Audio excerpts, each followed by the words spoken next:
census. Great empires were built along great rivers. Babylon stood on the Euphrates. Egypt was born from the Nile. Rome thrived by the Mediterranean. Trade routes, a navy, grain, gold. Any ancient historian, looking at a map, could accurately predict where a great city would rise, where there was water, where roads converged, where the land yielded sustenance effortlessly. This was an iron law of urban planning, and it held true for millennia. Almost. Because on the limestone hills of the Judean desert, in a place untouched by trade routes, devoid of navigable rivers, and lacking even a reliable water source, there rose a city that changed the course of civilization. Jerusalem began as an 11-acre village, smaller than 2 modern city blocks, with a population of perhaps a few thousand. By the standards of any ancient strategist, it was no place for a capital. It was a dead end, a mistake on the map. And this is where something often overlooked begins. Jerusalem's insignificance isn't an accident. It's the first and most fundamental principle of its entire history. God doesn't choose great places to make his own. He chooses what the world has long discarded and transforms it into the focal point around which the entire meaning of human existence unfolds. But before understanding why here, one must understand what exactly transpired on these hills, layer by layer, century after century, starting from a time when no one even knew of Jerusalem. Imagine a desert road in Canaan, 2 millennia BCE. Abraham is returning from war, not a stroll, but a real military campaign. He has just defeated a coalition of 4 kings who abducted his nephew Lot. He pursued them to Dan, attacked at night, and scattered their forces. Now he's heading back with his people, livestock, and plunder. He's tired, covered in dust and sweat from sandals to hair. And right on this road, at the entrance to a valley, he's met by a man about whom Scripture speaks with such caution that few others receive. Melchizedek, king of Salem, priest of God Most High. 2 roles that in the ancient world were never combined in one person. Kings waged war, priests prayed. These were different worlds, different castes, different rites. Melchizedek exists outside this system. He approaches Abraham with bread and wine, not as tribute to a victor, but as a sacred act. He blesses Abraham in the name of God Most High, possessor of heaven and earth. And Abraham, this warrior who just defeated 4 kings, gives him 1/10 of all his spoils. Just like that. Without coercion, voluntarily. But stop here.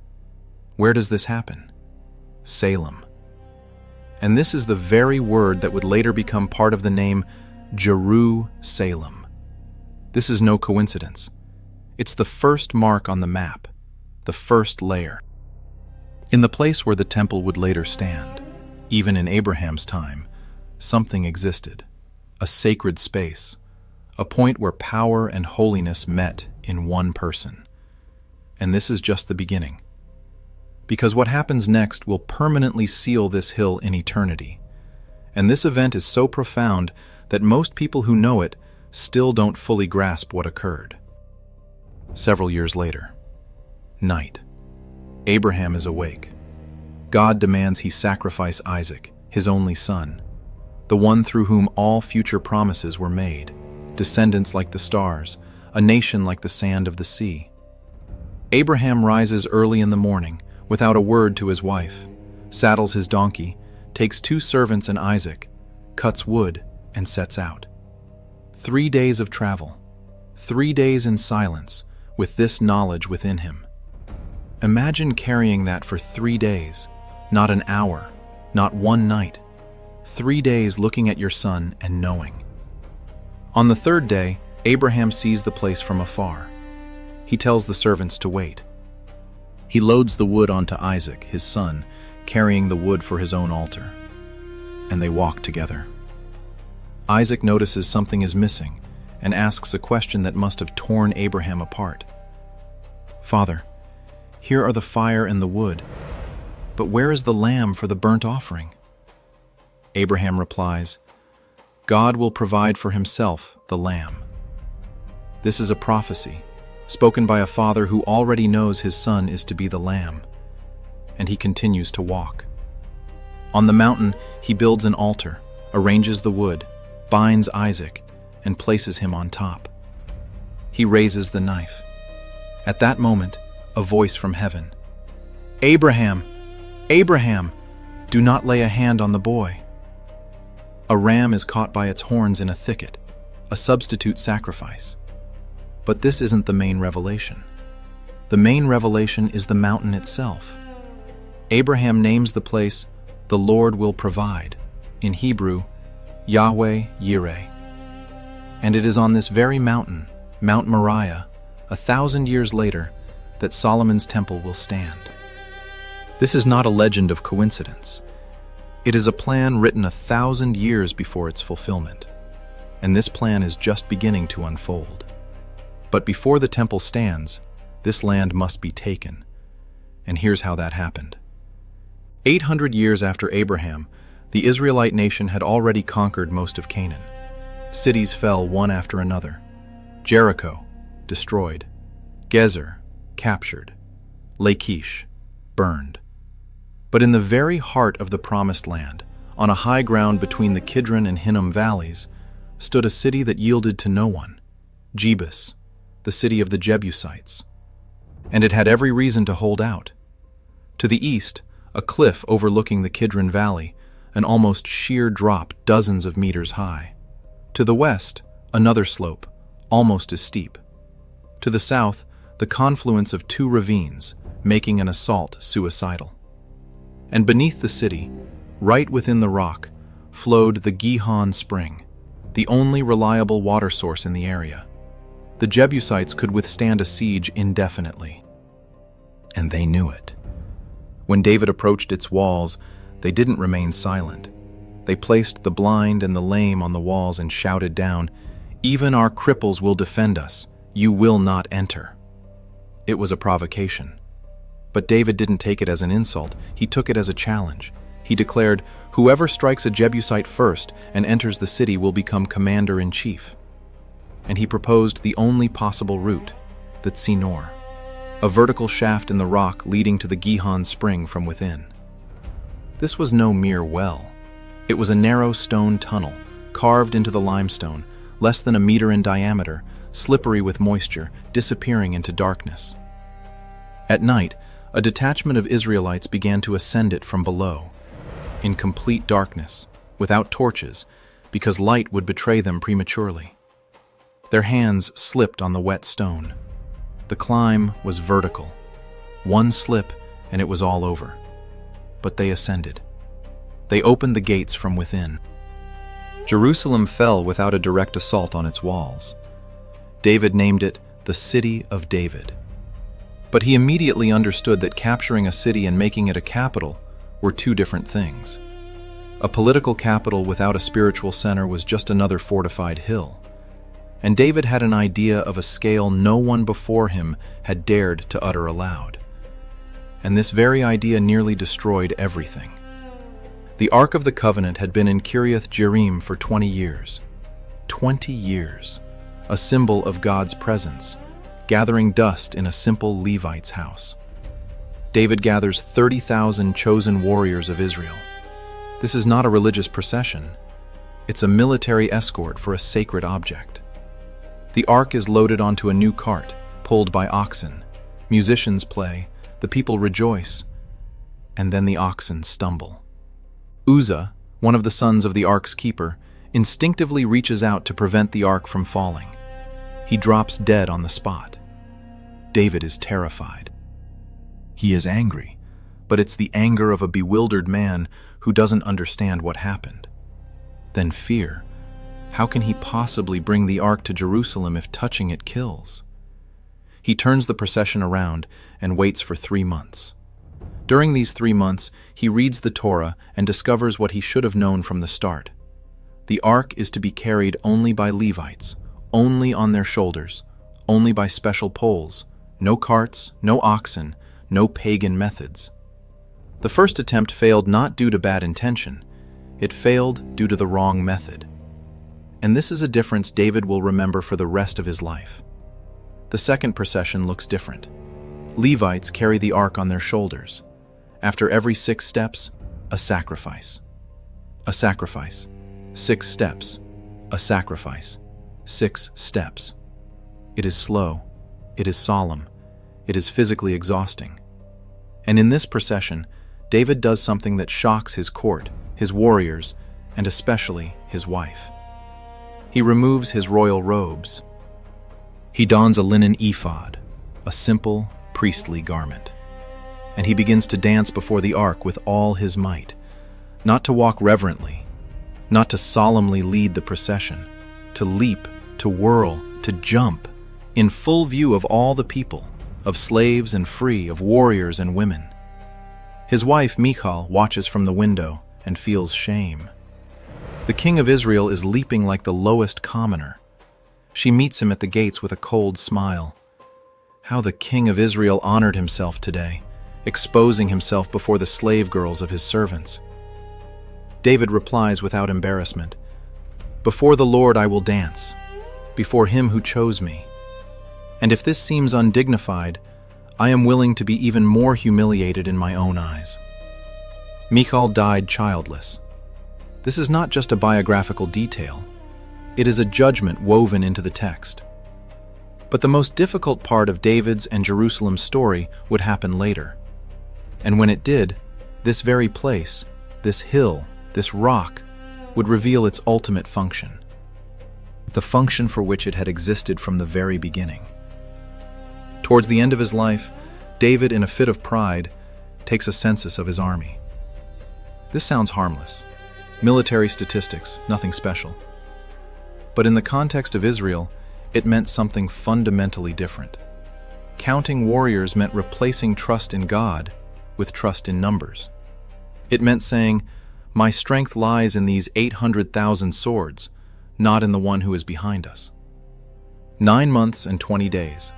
That's how long it took to conduct the census of the entire country.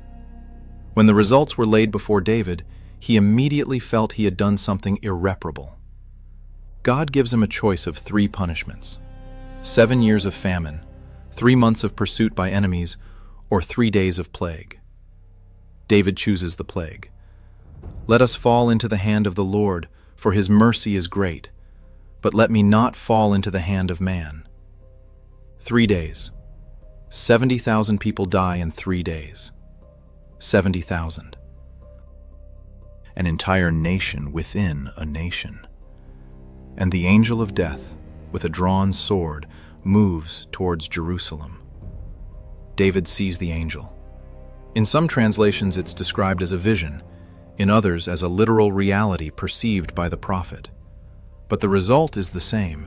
David falls prostrate and begs God to stop the execution. "Behold, I have sinned and I have done wickedly, but these sheep, what have they done? Let your hand be against me." And God stops the angel. Exactly over the threshing floor of Araunah the Jebusite, on the summit of Mount Moriah. That same mountain, where Abraham raised the knife over Isaac, where Abraham named the place, "The Lord will provide." 1,000 years later, the same mountain, the same place, and again a hand raised, and again a halt. David goes to Araunah. Araunah offers everything for free: the threshing floor, the oxen for sacrifice, and the wood. David refuses. "No, I will pay you the full price. I will not offer to the Lord that which costs me nothing." He pays. He builds an altar. Fire from heaven consumes the sacrifice. The plague stops. The place where God's wrath stopped becomes the site of the temple. This is not a poetic metaphor. David understands it literally. He begins to gather materials: cedar logs from Lebanon, hundreds of cartloads; iron and bronze, tons; marble, in quantities that the Bible describes with numbers sounding unbelievable even for modern construction: 100,000 talents of gold, 1,000,000 talents of silver. Historians debate the accuracy of these numbers, but no one disputes the scale of the vision. David wants to build a house worthy of the one whom the heavens cannot contain. But God tells him, "You will not build it. You are a man of war. Your hands are stained with blood. Your son will do it." David accepts this without bitterness, or at least so it is said. He passes on the temple plan to Solomon.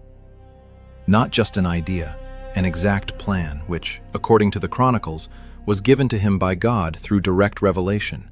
The dimensions of each room, the material for each detail, the amount of gold for each element. David tells his son, "Be strong and courageous, and get to work." And he dies.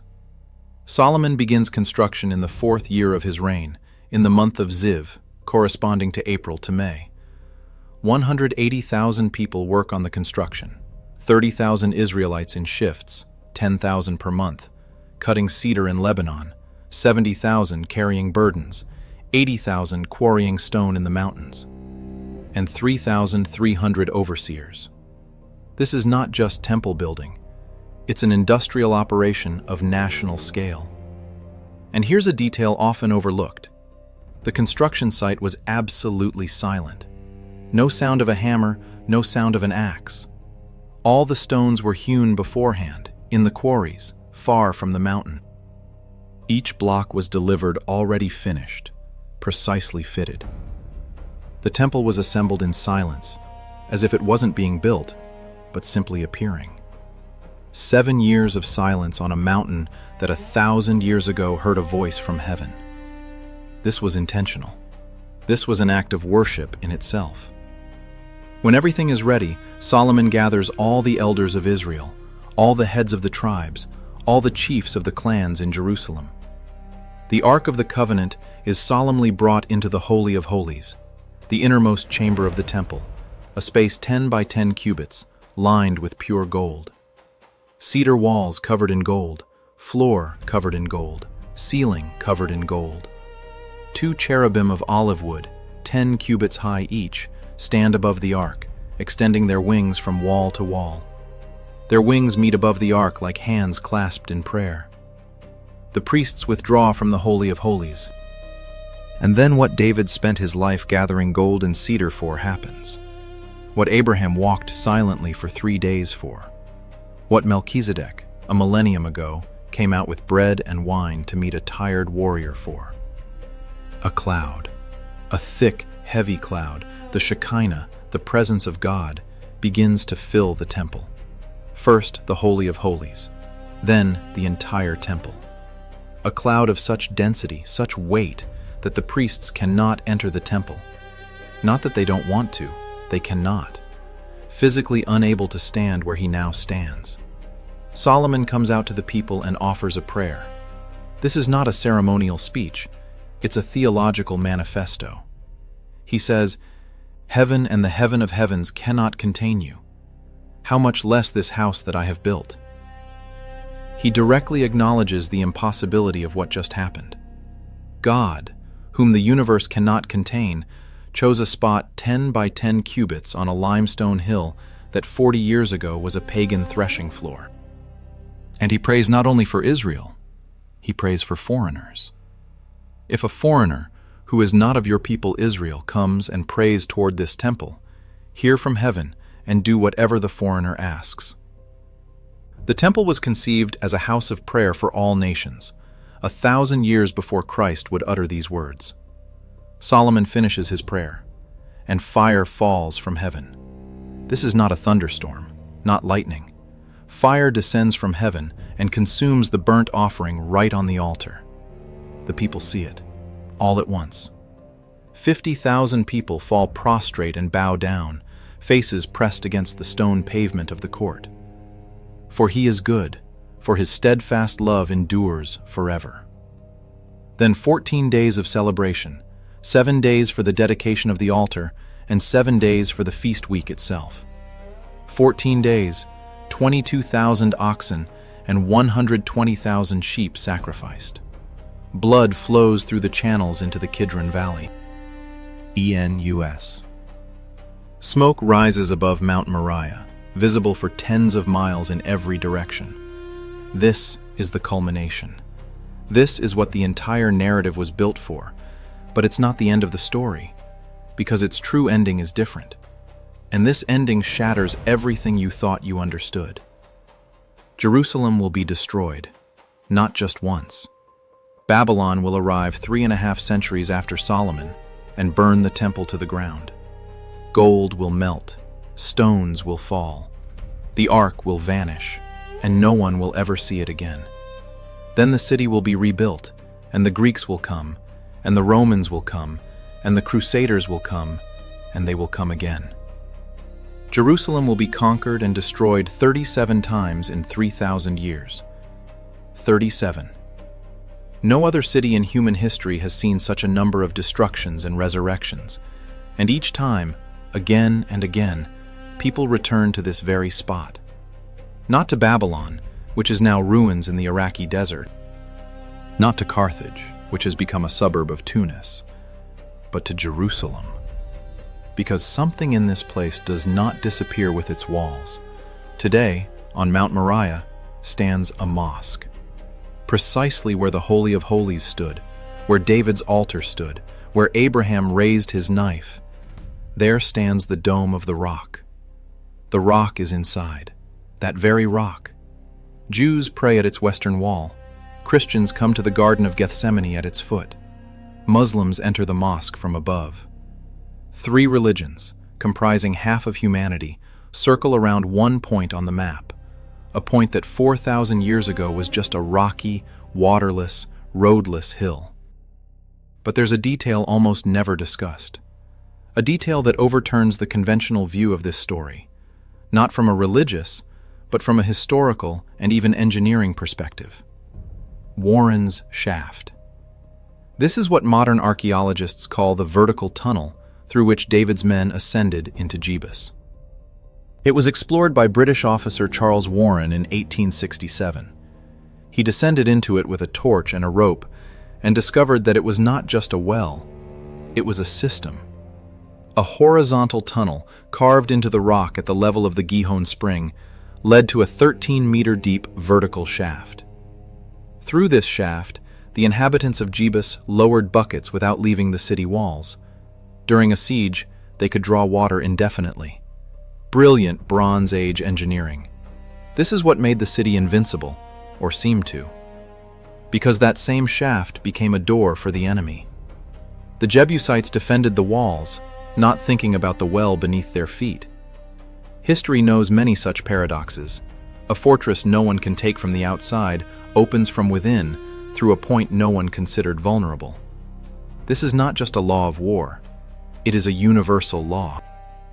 The most impregnable human positions collapse not from a frontal assault, but from the internal detail that was left unguarded because it was considered a strength, not a weakness. And one more thing. After Solomon finished the temple, God appeared to him at night, for the second time in his life. The first time was in Gibeon, when the young king asked for wisdom.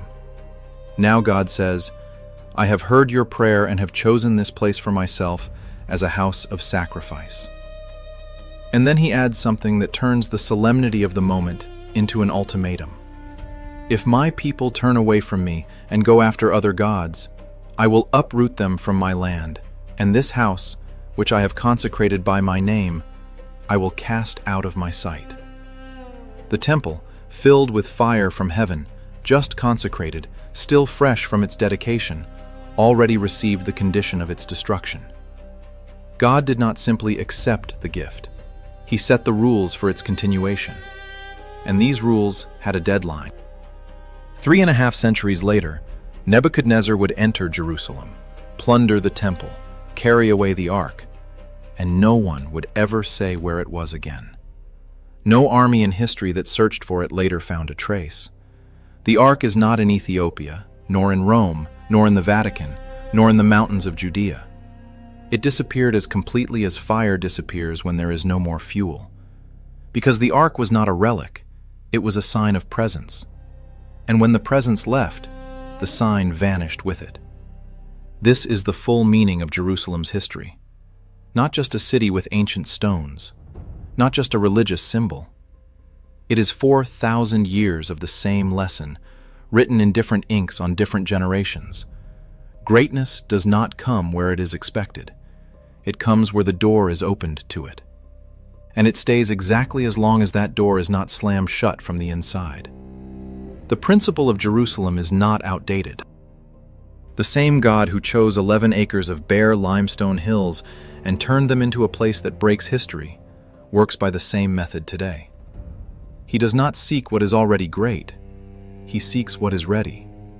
Abraham was not a great general. He was a shepherd from Ur of the Chaldeans. David was not born a great king. He was the youngest of 8 brothers, whom his father did not call when the prophet came. Solomon did not ask for wisdom to gain fame. He asked for it because he felt he could not manage without it. Every person in this story started not with greatness, but with availability, with a readiness to become an instrument for something greater than oneself. And here's the hardest part of this story. Jerusalem still stands. The Temple Mount is still there, and 3 religions still cannot agree on who owns this spot. People have killed and died for these stones in every century from David until today. The holiest place on earth has become the most conflicted place on earth. And perhaps this is also part of the principle. The most important things are always contested. What is priceless is always fought over, because everyone feels there is something real there, even if they cannot explain exactly what. A village on 11 acres. No rivers, no trade routes, no obvious reason. And then, 3,000 years of fire, blood, prayer, and return. Again and again, again and again. Jerusalem was not chosen because it was the best place.